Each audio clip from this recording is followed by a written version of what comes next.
Jeanne Chéron pour le groupe UDI. Madame la Présidente, chers collègues, il y a quelques jours, 600 000 jeunes ont effectué leur rentrée dans un lycée ou un centre d'apprentissage en Île-de-France, parmi les 12 millions d'habitants que compte notre région, la première d'Europe.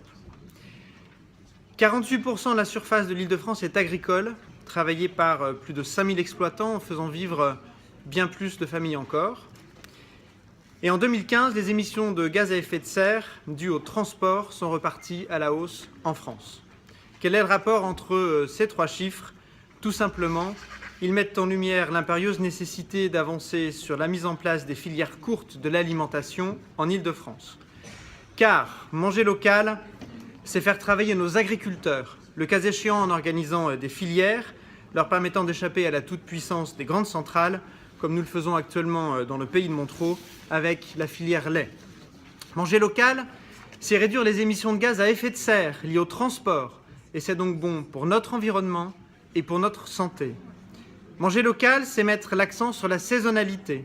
Manger local, c'est avoir la garantie de la bonne maîtrise des méthodes de culture et d'élevage. Manger local, c'est aussi parfois permettre à des produits appartenant à notre patrimoine culinaire de subsister, et c'est donc un atout culturel.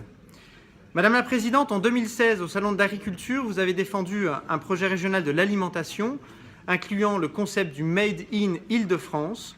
Ce projet, à l'instar du label certifiant Origine France Garantie, mis en lumière lors des 3e assises du produire en France la semaine dernière à Reims, valorise la proximité en direction des consommateurs, ainsi bien informés.